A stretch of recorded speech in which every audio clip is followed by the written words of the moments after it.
नमस्कार, मैं अमित और आप देख रहे हैं आंखें न्यूज 24। आइए नजर डालते हैं आज के महत्वपूर्ण खबरों पर। नीतीश कैबिनेट की बैठक में महत्वपूर्ण निर्णय, नियोजित शिक्षकों को मिला राज्य कर्मी का दर्जा। गुरु गोविंद सिंह जी महाराज के शहादत दिवस को आज के दिन बाल दिवस के रूप में मनाया जा रहा है। सम्राट चौधरी का वार, कहा अनाप शनाप बोलकर सनातन का करते हैं अपमान, राहुल गांधी। अटकलों का बाजार गर्म, क्या जदयू के प्रदेश अध्यक्ष ललन सिंह देंगे इस्तीफा। और मिथिला से रामलला के दर्शन करने अयोध्या जाने के लिए कठिन दंडी यात्रा पर निकले दंपत्ति। अब खबरें विस्तार से। इस खबर के प्रायोजक हैं Lohianagar mount Carmel high school, Gyansthali high school और LMC कम्युनिकेशन। मुख्यमंत्री नीतीश कुमार की अध्यक्षता में आयोजित नीतीश कैबिनेट की बैठक समाप्त हो गई। कुल 29 एजेंडों पर मुहर लगी। आज लिए गए निर्णयों में सबसे महत्वपूर्ण, नियोजित शिक्षकों को राज्य कर्मी का दर्जा मिला। बिहार विद्यालय वशिष्ठ शिक्षक नियमावली 2023 को भी स्वीकृति मिली। पंचायती राज और निगम निकाय में कार्यरत लाखों शिक्षकों को बड़ी सौगात दी गई है। एजेंडा था वो था बिहार विद्यालय विशिष्ट शिक्षक नियमावली 2023। इसके अंतर्गत जो हमारे आज के दिन में पंचायत में, जिला परिषद में, पंचायत समिति और नगर निकाय में जितने भी हमारे शिक्षक कार्यरत हैं, उनको सरकारीकरण करने का निर्णय सरकार ने लिया है और उनको जो नामकरण उनका अब किया गया है। अब सभी इस प्रकार के शिक्षकों को विशिष्ट शिक्षक के रूप में नाम रखा जाए। अभी ये व्यवस्था ये की गई है कि जितने भी निकाय के शिक्षक हैं, इन सभी टीचर्स को पहले सरकारी शिक्षक के रूप में अपने ही वेतनमान, जो आज के दिन में उनका वेतनमान है, उसमें लिया जाएगा। उसके पश्चात उनको परीक्षाएं लिखनी पड़ेगी, परीक्षा लिखनी पड़ेगी जो विभाग तय करेगी कि कौन कंडक्ट करेगा। कोई सरकारी संस्था ही इसकी परीक्षा लेगी। परीक्षा लेने के बाद उन सभी शिक्षक जो है, वह जो वेतनमान है, जो सरकार द्वारा जो अन्य वेतनमान जो अभी BPSC वाले जो वेतनमान है, वो दिया जाएगा। उनको 3 अटेम्प्ट दिए जाएंगे, 3 बार ये परीक्षा होगी।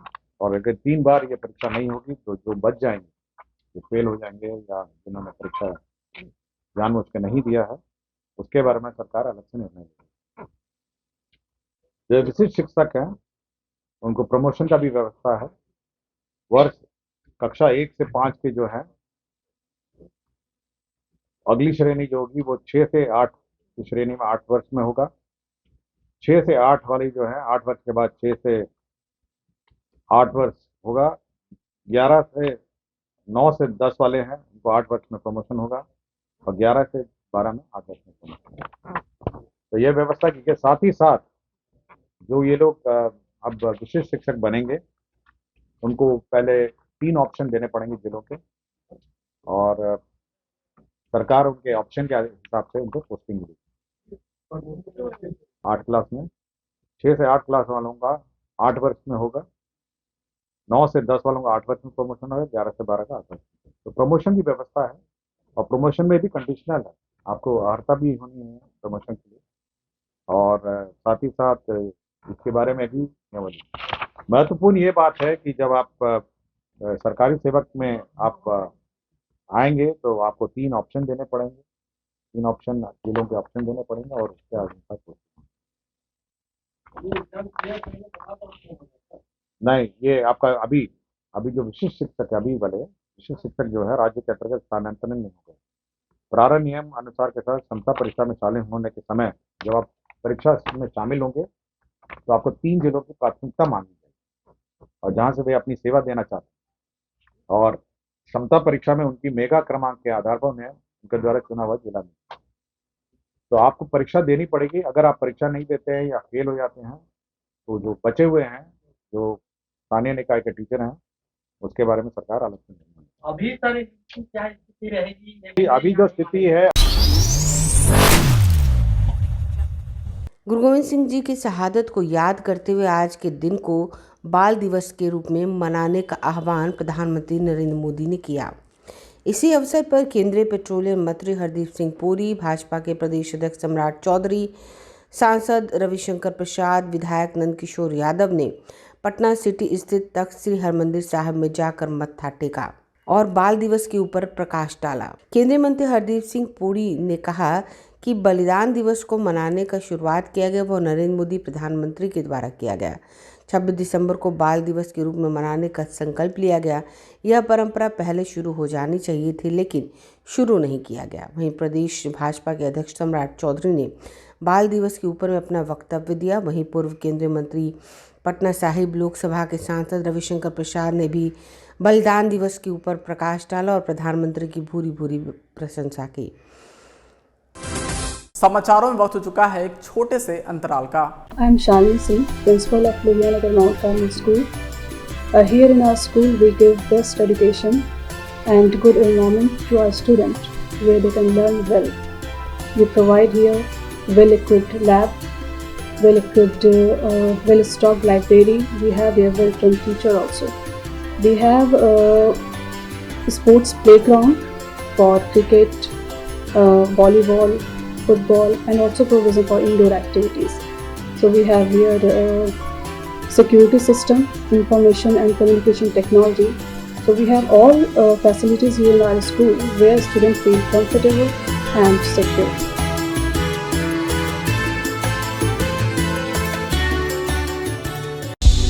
क्या आप पत्रकारिता के क्षेत्र में अपना कैरियर बनाना चाहते हैं? तो आज ही royal Ashoka institute of mass communication and journalism में अपनी जगह सुनिश्चित करें। आर्यभट्ट ज्ञान विश्वविद्यालय पटना से मान्यता प्राप्त 100% प्लेसमेंट के साथ royal Ashoka institute of mass communication and journalism नामांकन जारी है।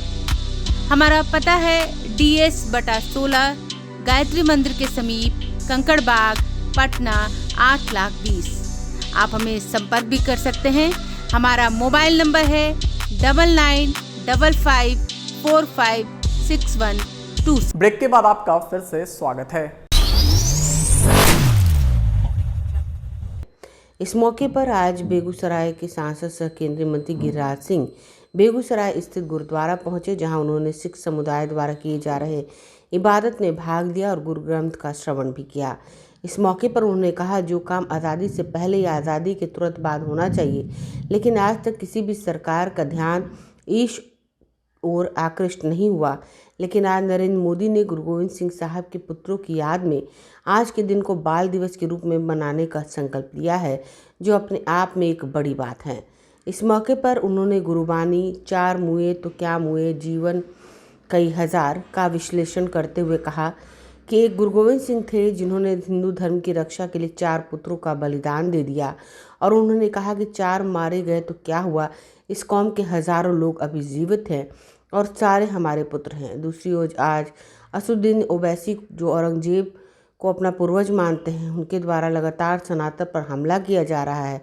तो वहीं समाजवादी पार्टी, बिहार की कई पार्टियां, यहाँ तक कि राहुल गांधी तक कभी स्टालिन को आगे करके तो कभी स्वयं अनाप शनाप बयान देकर सनातन का अपमान करते हैं।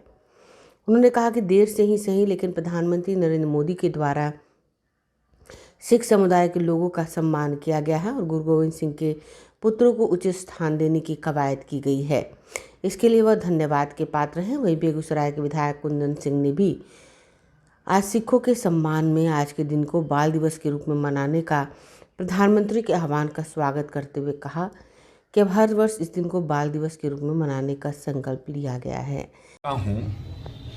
सिख संप्रदाय ने, सिख धर्म ने, गुरु गोविंद सिंह ने, गुरु नानक देव जी ने मुगलों से लड़ाई लड़कर के हिंदू सनातन को बचाने के लिए क्या नहीं किया, लेकिन दुर्भाग्य रहा जो वीर बाल दिवस नरेंद्र मोदी ने 26 दिसंबर को दिया है, ये आज तथाकथित आज़ादी के समय ही ये होना चाहिए था, लेकिन हम उस पर कोई कमेंट नहीं करेंगे। बाल दिवस जिनके रूप में मना रहे हैं मनाएं, हमें कोई दिक्कत नहीं। लेकिन कांग्रेस के गलत नीतियों के कारण सिख धर्म जो हिंदू मुगलों से लड़ाई लड़ा हिंदुओं को बचाने के लिए 4 शहजादों को शहीद कर दिया। 2 शहजादे दीवाल में चुनवा दिए गए। उन्हीं के नाम पर आज बाल दिवस, हम वीर बाल दिवस मना रहे हैं। जोरावर सिंह और फतेह सिंह साहब, ये आज नरेंद्र मोदी ने ये सिख धर्म जिसमें 5,500 बार श्री राम का नाम लिया गया है गुरु ग्रंथ साहिब में, ये हमसे अलग नहीं है। सिख धर्म और हिंदू धर्म एक है। और जो लोग आज औरंगजेब को अपना पूर्वज मान रहे हैं, जो कह रहे हैं, चाहे ओवैसी हो चाहे कोई, हमारे गुरु गोविंद सिंह साहब, गुरु नानक देव साहब, इन लोगों ने उनसे लड़ाई लड़ करके हिंदुओं को बचाने का काम किया। आज वीर बाल दिवस 7 साल 6 साल की आयु धर्म परिवर्तन ना करके हंसते हंसते दीवाल में चुना दिए गए। इसी के लिए आज वीर बाल दिवस। मैं तो उस दोनों शहजादों से माफ़ी मांगते हुए कि ये तो आज़ादी के पहले ही होना चाहिए था, आज़ादी के बाद से होना चाहिए था, लेकिन इतना दिन के बाद ही सही नरेंद्र मोदी जी ने इस काम को किया। इसके लिए मैं आज बोले सो निहाल, वाहेगुरु जी की खालसा, वाहेगुरु जी की फतेह। जमीन पर लेटकर माता सीता के जन्मस्थली मिथिला से अयोध्या तक यात्रा पर निकले अहिल्या धाम के पुजारी पति पत्नी आज गोपालगंज पहुंचे। उनके साथ 4 अन्य लोग शामिल हैं जो पैदल अयोध्या की यात्रा कर रहे हैं। उन लोगों ने भगवान के प्रति आस्था देखकर गोपालगंज के लोगों ने ईश्वर से उनकी यात्रा को सफल बनाने की प्रार्थना की। बता दें, मिथिला दरभंगा के हियारी गांव निवासी कामेश्वर कुमार मिश्रा ने अपनी पत्नी जो अहिल्या मां के मंदिर की मुख्य पुजारी है के साथ इस यात्रा की शुरुआत 24 अक्टूबर से शुरू की थी, जो 2 माह में 1 दिन में गोपाल पहुंची। इसके बाद 4 अन्य लोग जो पैदल यात्रा कर रहे हैं, उनमें से 10 वर्ष का बालक भी शामिल है। इस दौरान कामेश्वर मिश्रा ने कहा कि भगवान श्री राम के भक्त हैं। इसी मन में ख्याल है कि भगवान श्री राम के दरबार में पहुंचकर पूजा पाठ और दर्शन कर अहिल्या माँ के जैसे हमारा उद्धार हो। उन्होंने बताया यह यात्रा दरभंगा, मधुबनी, जनकपुर रोड, सीतामढ़ी, शिवहर और पूर्वी चंपारण होते हुए आज गोपालगंज पहुंची। अभी तक करीब 200 की यात्रा पूरी कर चुका हूं। उन्होंने बताया कि उनके साथ उनकी पत्नी अवंतिका उर्फ किशोरी जी दंडी यात्रा कर रही हैं। साथ ही यात्रा में पैदल यात्रा करने वाले बबलू मिश्रा के साथ साथ 10 वर्षीय बच्चा करण भी शामिल है। वहीं अहिल्या मंदिर के पुजारी अवंतिका ने कहा कि हमारे पति अकेले अयोध्या जाने वाले थे, लेकिन उनसे मैं बोली जिस भगवान की पूजा हम लोग करते हैं उनका गृह प्रवेश होने वाला है, हम लोग साथ चलेंगे। उन्होंने बताया कि अयोध्या तक की यात्रा वे जमीन पर लेट कर करते हैं। ये यात्रा बहुत कठिन है, लेकिन भगवान के प्रति आस्था के कारण उन्हें कोई कठिनाई नहीं आती। ब्यूरो रिपोर्ट, आंखें न्यूज़ 24। प्रणाम करते हुए हम दुर्गा पूजा के भसावन विजयदशमी के दिन 24 अक्टूबर को वहां से निकले हैं और अभी तक हम गोपालगंज पहुंचे हैं। और ये अयोध्या तक का यात्रा है और ये यात्रा विश्व का पहला यात्रा है जो राम जन्मभूमि अयोध्या दंडी यात्रा कोई जा रहा है। आज तक सभी लोग पैदल यात्रा, गाड़ी से यात्रा, ट्रेन से यात्रा किए हुए थे। अयोध्या हमको दंडी यात्रा में दर्शन करना है, वहाँ प्रभु श्री रामचंद्र जी के दरबार में जाना, वहाँ खेलेंगे, राम जी के दरबार में होली खेलेंगे। फागुन में पहुँचे हैं। आया कि आपको दंडी यात्रा ये प्रभु श्री रामचंद्र जी का माया है। और ये एक देखिए, मीडिया पे हम नहीं कहना चाहते थे, आप पूछ दिए हैं। ये एक स्वप्न है और ये केवल मुझे आया था कि हमको ऐसे अयोध्या दंडी यात्रा जाना है, लेकिन हमारी धर्म पत्नी जो विश्व की एकलौता ऐसा महिला है, जो विश्व का एक ऐसा मंदिर है जहाँ के मुख्य पुजारी महिला होती है, वही ये हैं। तो ये हमें बताएं कि देखिए प्रभु श्री रामचंद्र जी अहिल्या का उद्धार किए, तो उतना जंगल झाड़ में अब तो उतना व्यवस्था भी हो गया है, तो आपके साथ हम भी चलेंगे और ये भी अपने यात्रा पर चल दिए।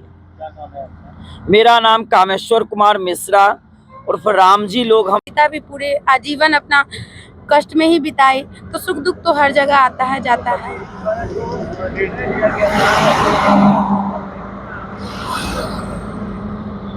पति निर्णय अपने मन में लिए थे कि हम अकेले जाएंगे। इनके मन में था कि हम जाएंगे कि नहीं जाएंगे, ये हमको बोलेंगे। भी बोले आप मंदिर पर हैं, मंदिर पर सेवा दीजिए। लेकिन हम सोचे मंदिर पर तो सेवा देना ही है, भगवान वहाँ है। लेकिन जिस भगवान को हम पूजा करते हैं, आज उनका गृह प्रवेश होने वाला है और हम जो हैं भगवान राम के ससुराल से हैं। मिथिला क्षेत्र उनका ससुराल कहलाता है। ससुराल में उनको गाली दिया जाता है। हम लोग बहुत गाली देते हैं राम जी को, किस लिए? क्योंकि वो हमारे जमाई है। तो सोचे जिनका घर नहीं था उनका हम पूजा कर रहे थे, आज उनका घर होने वाला है, तो उनको हम यहाँ क्या पूजा करें? उनके घर में जाके पूजा करते हैं एक बार, इससे बड़ा बात क्या हो सकता है? इसलिए हम इनके साथ आए। मेरा नाम अवंतिका मिश्रा है और स्थानीय लोग स्थान पे मुझे किशोरी जी के नाम से बुला।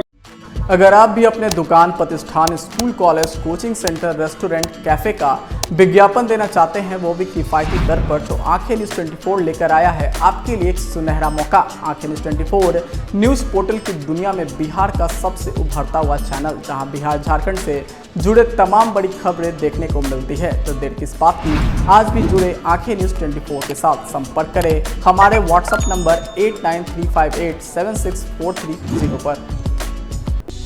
क्या आप पत्रकारिता के क्षेत्र में अपना कैरियर बनाना चाहते हैं? तो आज ही royal Ashoka institute of mass communication and journalism में अपनी जगह सुनिश्चित करें। आर्यभट्ट ज्ञान विश्वविद्यालय पटना से मान्यता प्राप्त 100% प्लेसमेंट के साथ royal Ashoka institute of mass communication and journalism नामांकन जारी है। हमारा पता है DS/16 गायत्री मंदिर के समीप, कंकड़ बाग, पटना 8,20,000। आप हमें संपर्क भी कर सकते हैं। हमारा मोबाइल नंबर है 9955456126।